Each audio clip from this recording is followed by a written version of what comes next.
Hi guys, I hope you guys are doing well. This video is all about course related जिन सभी ने अभी Bihar BSc BEd में या BA BEd integrated वाला जो कोर्स है उसमें एडमिशन लिया है, तो अभी आपका पहला स्टेप क्या होना चाहिए right now. Most of the बच्चे फर्स्ट सेमेस्टर में बहुत सारी गलतियां करते हैं, मैंने भी करी थी, मेरे सीनियर्स ने भी करी थी, उनके सीनियर्स ने भी करी थी। तो my purpose of making this video is all about कि वो गलती मैं आप लोग को बता दूँ, फिर आपकी मर्जी आपको उसको रिपीट करना है या फिर नहीं करना है, ठीक है।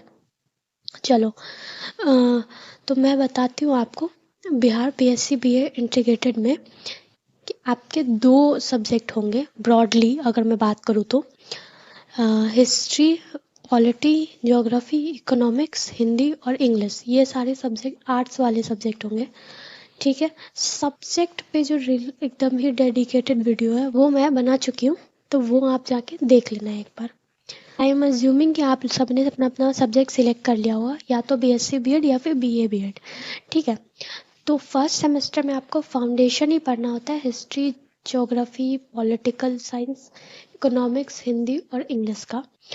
तो जो आपके फाउंडेशन होते हैं वो किस तरीके से आपके सिलेबस बुक में मेंशन होंगे वो मैं आपको बताती हूँ। चाहे आपका बीए बीएड हो या फिर बीएससी बीएड हो, ठीक है। आपके 5 यूनिट होंगे हर सब्जेक्ट में, यूनिट आपके 5 होंगे, ठीक है, हर सब्जेक्ट में। अगर मैं हिस्ट्री की भी बात करूँ तो हिस्ट्री में आपके 5 यूनिट होंगे, यूनिट 1, 2, 3, 4 एंड 5, ठीक है। बीएससी बीएड की बात करूँ तो उसमें भी आप लोगों के 5 सब्जेक्ट होंगे, जो फिजिक्स, केमिस्ट्री, मैथ, बॉटनी और जूलॉजी होगा। अगर आपका मैथ होगा तो फिजिक्स और केमिस्ट्री होगा, अगर जूलॉजी या बॉटनी है तो फिर केमिस्ट्री और बॉटनी, और या फिर केमिस्ट्री या जूलॉजी होगा, ठीक है। ये तो ब्रॉडर एकदम ही बेसिक लेवल मैंने बताया। इसमें भी 5 यूनिट होंगे। इनके अलावा कॉमन सब्जेक्ट होंगे आपके, मैं यहाँ पे लिख दूँ, ठीक है, लिख देते हैं, यहाँ पे बना के लिख देती हूँ। You guys have 2 common subject, that is English and basic in education। जो आपने टीचिंग एप्टीट्यूड का एग्ज़ाम दिया है उसके बेसिस पे इंग्लिश और बेसिक इन एजुकेशन। इंग्लिश तो होगा ही आपका, एक लैंग्वेज, इंग्लिश या हिंदी हो सकता है, एक लैंग्वेज होगा और एक बेसिक इन एजुकेशन का सब्जेक्ट होगा।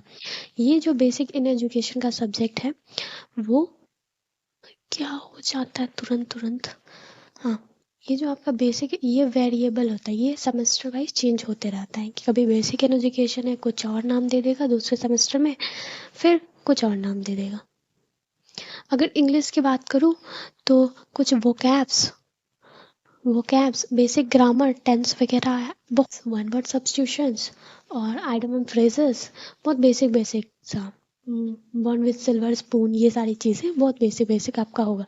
सब कहाँ मिलेगा ये सारी चीज़ें, कि कौन कौन सा सिलेबस है, क्या क्या सिलेबस है, कितना पढ़ना है, तो वो सारे आपके सिलेबस बुक में होंगे। वो आप जब कॉलेज जाओगे तो आपको एक सिलेबस बुक मिलेगा, मैंने एक वीडियो में भी दिखाया था, होगा तो मैं डिस्क्रिप्शन में डाल दूँगी, वहाँ पे मैंने सिलेबस बुक का PDF दिखाया था, ठीक है, वो मिलेगा। या नहीं तो आपको नॉर्मल PDF मिल जाएगा, स्कैन कर लोगे, अपने कॉलेज में स्कैनर लगा होता है, वहाँ से आपको PDF मिल जाएगा।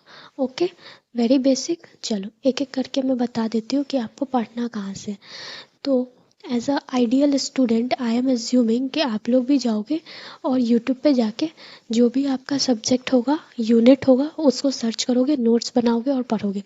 ऐसा नहीं करना है, ये हर बच्चा करता है, आप नहीं करना, ठीक है। थोड़ा सा स्मार्ट मूव करते हैं, स्मार्ट वे में पढ़ते हो, लास्ट में आप करोगे यही, लेकिन बात यह है कि आपको पहले से पता नहीं होगा, इसलिए आपका टाइम वेस्ट हो जाएगा। तो अभी आपके जो गुरु हैं वो है चैट GPT एंड यूट्यूब, ये दोनों ही आपके टीचर हैं, यही दोनों आपको 4 साल बचाने वाले हैं। तो क्या होगा बताती हूँ। सबसे पहले PYQ जाके देखना। PYQ कहाँ मिलेगा, लिंक मिलेगा टेलीग्राम का, ठीक है, बोलोगे तो मैं डाल दूंगी, वैसे आपको कॉलेज से भी मिलेगा। उसमें 5 साल के PYQ होंगे, उस PYQ को एक बार ठीक से देखना है कि कि क्वेश्चन पूछता क्या है। जब आप PYQ देखोगे तो आपको रियलाइज़ होगा कि सारे क्वेश्चंस जो हैं वो सिर्फ थ्योरी है, देयर इज़ नो MCQ। तो आपको कुछ एकदम ही MCQ के तरीके से नहीं पढ़ना है, PYQ की तरीके से ही पढ़ना है आपको, ठीक है। देखो, सब्जेक्ट को अगर मैं बोलूँ तो हम लोग 2 कैटेगरी में आराम से डिवाइड कर सकते हैं। वो सब्जेक्ट जो कि थ्योरी पे बेस्ड है, जैसे कि अगर BA के सारे सब्जेक्ट ले लो और BSc के जूलॉजी बॉटनी ले लो, तो ये थ्योरी पे बेस्ड है, ठीक है। और अगर मैं बोलूँ कि न्यूमेरिकल और कैलकुलेशन वाली जो चीज़ें हैं वो आपका मैथ, केमिस्ट्री और अपना फिजिक्स, ठीक है। ये जो सब्जेक्ट है वो थोड़ा सा कैलकुलेटिव हो जाता है, तो इसको पढ़ने का तरीका थोड़ा सा डिफरेंट होगा। तो ये सारी जो सब्जेक्ट है जो थ्योरी बेस्ड है, तो इसमें आपको थ्योरी कलेक्ट करना है। जो भी यूनिट का नाम है सर्च करो, ठीक है। ChatGPT पे सर्च करो उस यूनिट के बारे में, ChatGPT बता देगा। उसको अच्छे से प्रॉम्प्ट देना कि this is the question asked in BSc B.Ed examination, can you please right it in a good way, it is carrying 15 marks and so on, ठीक है। ऐसा आप उसको प्रॉम्प्ट देना, तो वो बहुत अच्छा सा एक आंसर लिख के आपको दे देगा। उस आंसर को आपको एग्जाम में लिखना है, ओके। बहुत सिंपल है, बहुत ईजी है, कुछ ज़्यादा नहीं करना है। PYQ मैंने क्यों बोला इम्पोर्टेंट है, क्योंकि सबसे पहले PYQ करना। अगर मैं 5 साल का कैलकुलेट करूँ तो आपके 50 क्वेश्चन होंगे, ठीक है। अभी मैं आपको बता देती हूँ कि क्वेश्चन पूछता कैसे है। तो अगर मैं क्वेश्चन की बात करूँ कि क्वेश्चन कैसे पूछता है, तो देखो, क्वेश्चन आपका ऐसे पूछेगा कि मान लो ये आपका क्वेश्चन है, ठीक है। आपका मेजर सब्जेक्ट है जूलॉजी, मान लेते हैं जूलॉजी, हिस्ट्री, पॉलिटी जो भी है। यहाँ पे लिखा होगा यूनिट 1 पहला क्वेश्चन, ये यूनिट 2 दूसरा, यूनिट 2 पहला क्वेश्चन दूसरा क्वेश्चन, ठीक है। अभी क्या होगा, इस दोनों में से कोई एक आपको अटेम्प्ट करना है, ठीक है। हर क्वेश्चन को 5 से 4 से 5 पेज में आपको लिखना है। 10 क्वेश्चन है जिसमें से आपको 5 क्वेश्चन अटेम्प्ट करना है, 5 क्वेश्चन अटेम्प्ट करना है। हर एक क्वेश्चन एक यूनिट से, और सारे नंबर ऑफ पेजेस जो है, नंबर ऑफ पेज कितना है वो अराउंड आपको ऑलमोस्ट 20 to 25 पेज आपको लिखना है मिनिमम। इससे ज़्यादा लिखना है, इससे कम मत लिखना।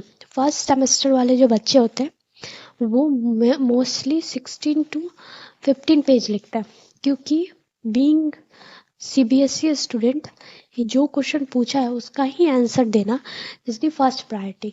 सबके साथ यही होता है, मेरे साथ भी यही हुआ था।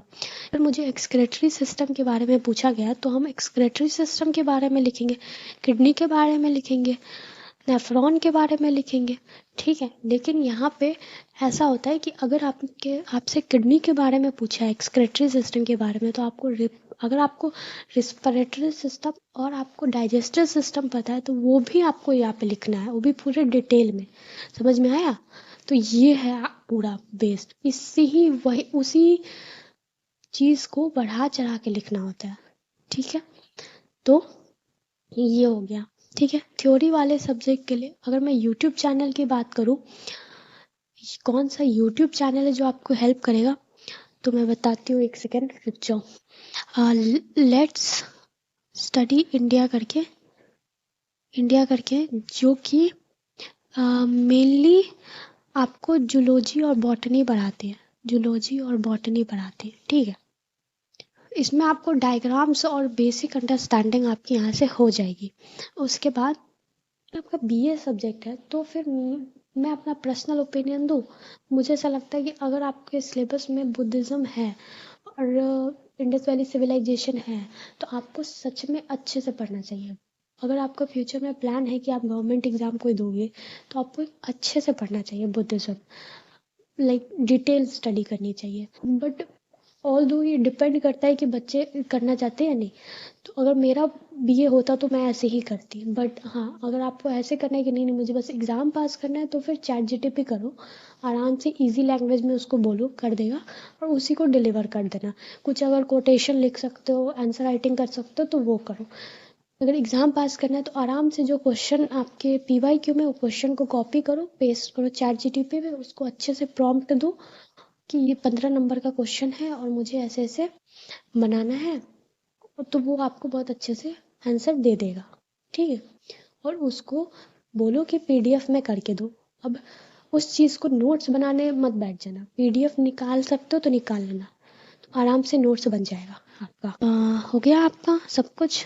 ये आपका मैंने थोड़ा सा ब्रीफली बता दिया कि कैसा कैसा आपका दिखेगा। ठीक है, कि आपका पूरा कोर्स कैसा दिखेगा। फर्दर और कोई क्वेरी है तो डाल देना।